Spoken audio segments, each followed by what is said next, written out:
Sigmund Shlomo Freud, born 6 May 1856 and died the 23rd of September 1939, was an Austrian neurologist and founder of psychoanalysis, a clinical method for evaluating and treating pathologies ascribed to conflict in the psyche through dialogue between patient and psychoanalyst, and the distinctive theories about the human mind and agency derived from it.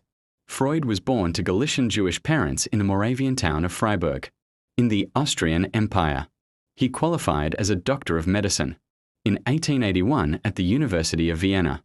Upon completing his habilitation in 1885, he was appointed a docent in neuropathology and became an affiliated professor in 1902. Freud lived and worked in Vienna, having set up his clinical practice there in 1886, following the German annexation of Austria in March 1938. Freud left Austria to escape Nazi persecution. He died in exile in the United Kingdom in September 1939. In founding psychoanalysis, Freud developed therapeutic techniques such as the use of free association, and he established the central role of transference in the analytic process. Freud's redefinition of sexuality, to include its infantile forms, led him to formulate the Oedipus complex as the central tenet of psychoanalytical theory. His analysis of dreams as wish fulfillments provided him with models for the clinical analysis of symptom formation and their underlying mechanisms of repression. On this basis, Freud elaborated his theory of the unconscious and went on to develop a model of psychic structure comprising id, ego, and superego. Freud postulated the existence of libido, sexualized energy with which mental processes and structures are invested and that generates erotic attachments and a death drive, the source of compulsive repetition, hate, aggression, and neurotic guilt. In his later work, Freud developed a wide-ranging interpretation and critique of religion and culture. Though in overall decline as a diagnostic and clinical practice, psychoanalysis remains influential within psychology, psychiatry, psychotherapy, and across the humanities. It thus continues to generate extensive and highly contested debate concerning its therapeutic efficacy, its scientific status, and whether it advances or hinders the feminist cause.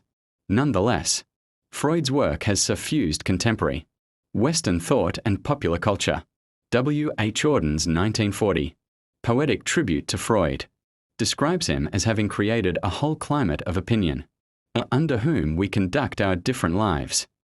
Sigmund Freud was born to Ashkenazi Jewish parents in the Moravian town of Freiburg, in the Austrian Empire, now Pobor, Czech Republic, the first of 8 children.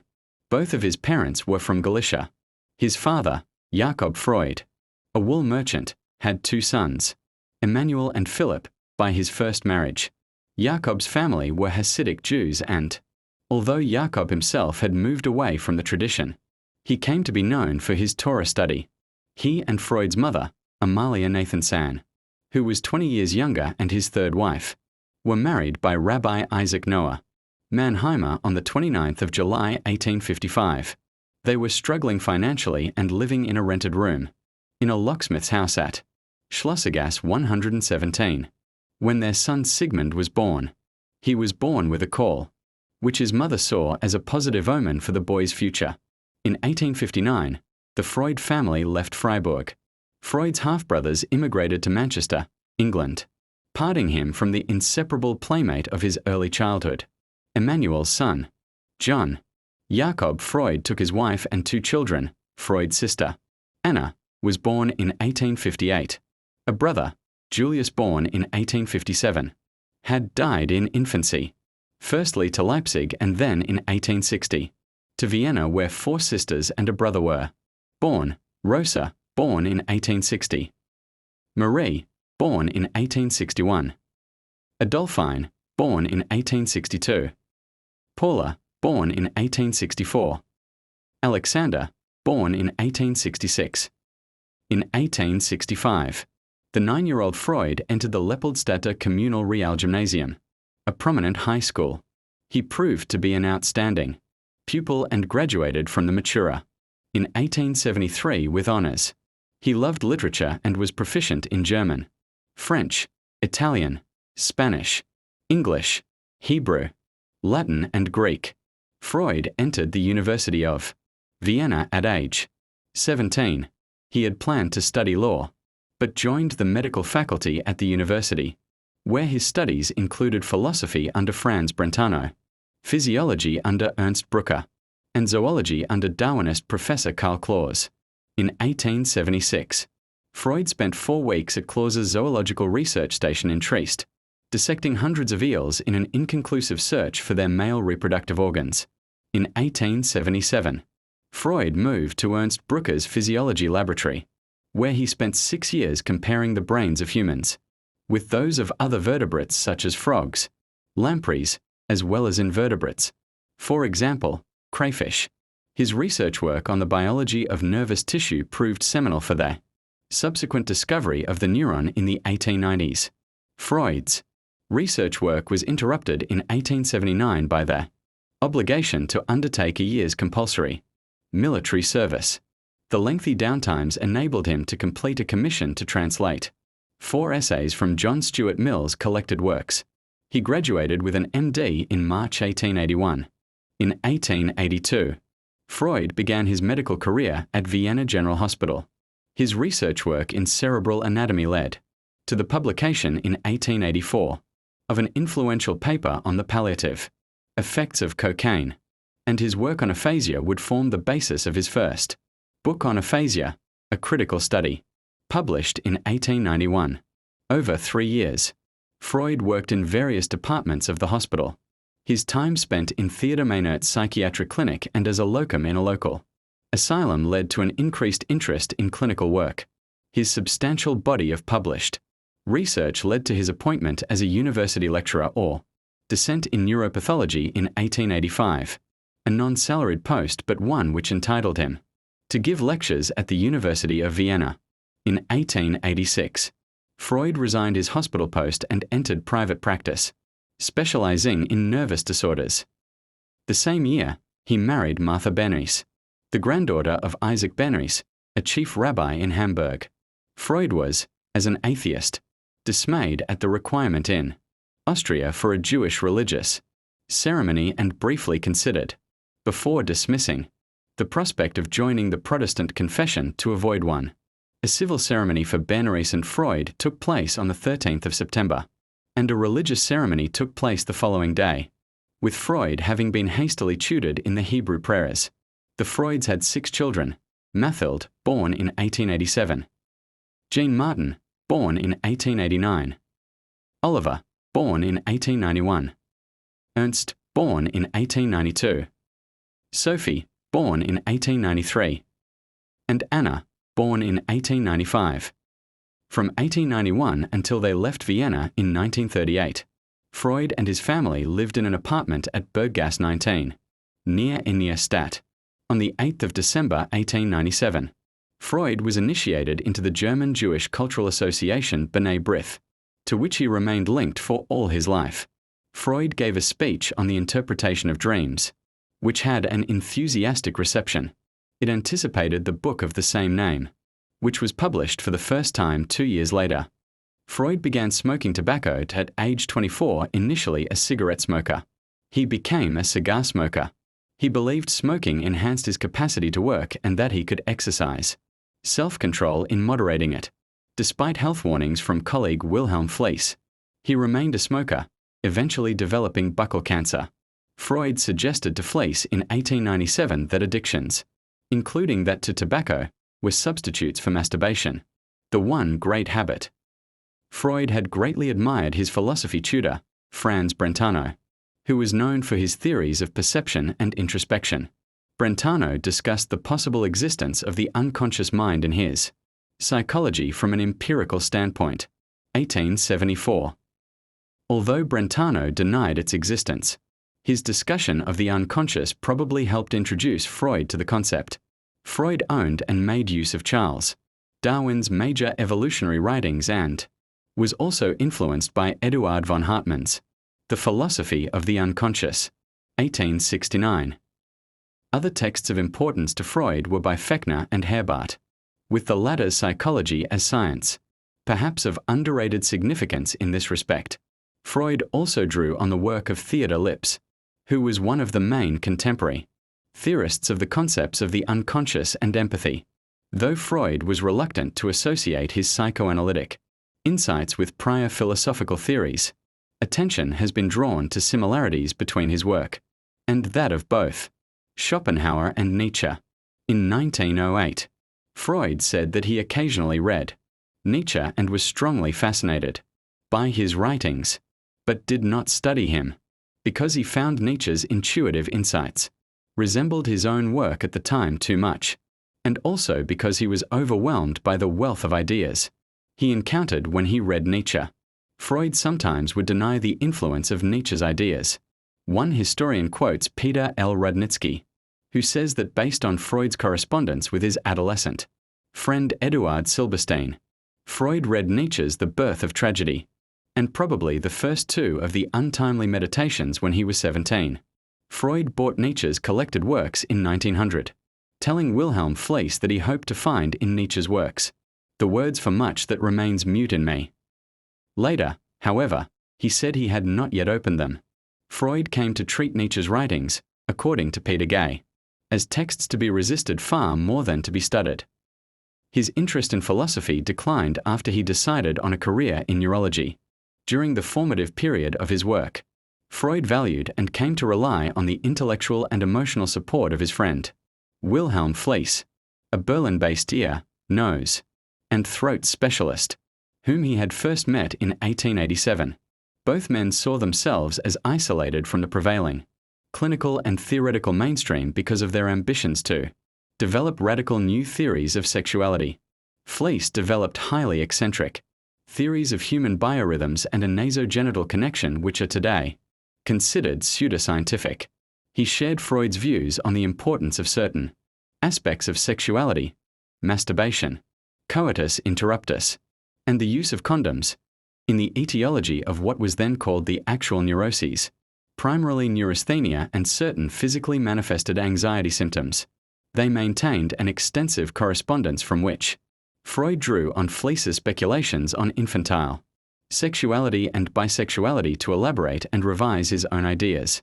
His first attempt at a systematic theory of the mind, his project for a scientific psychology, was developed as a metapsychology with Fleiss as interlocutor. However, Freud's efforts to build a bridge between neurology and psychology were eventually abandoned after they had reached an impasse, as his letters to Fleiss reveal, though some ideas of the project were to be taken up again in the concluding chapter of The Interpretation of Dreams. Freud had Fleiss repeatedly operate on his nose and sinuses to treat nasal reflex neurosis, and subsequently referred his patient Emma Eckstein to him. According to Freud, her history of symptoms included severe leg pains with consequent restricted mobility, as well as stomach and menstrual pains. These pains were, according to Fleiss's theories, caused by habitual masturbation, which, as the tissue of the nose and genitalia were linked, was curable by removal of part of the middle turbinate. Fleiss's surgery proved disastrous, resulting in profuse, recurrent nasal bleeding. He had left a half-meter of gauze in Eckstein's nasal cavity, whose subsequent removal left her permanently disfigured. At first, though aware of Fleiss's culpability and regarding the remedial surgery in horror, Freud could bring himself only to intimate, delicately in his correspondence with Fleiss the nature of his disastrous role, and in subsequent letters, maintained a tactful silence on the matter, or else returned to the face-saving topic of Eckstein's hysteria. Freud ultimately, in light of Eckstein's history of adolescent, self-cutting and irregular, nasal and menstrual bleeding, concluded that Fleiss was completely without blame. As Eckstein's post-operative hemorrhages were hysterical wish bleedings, linked to an old wish to be loved in her illness, and triggered as a means of re-arousing Freud's affection. Eckstein nonetheless continued her analysis with Freud. She was restored to full mobility and went on to practice psychoanalysis herself.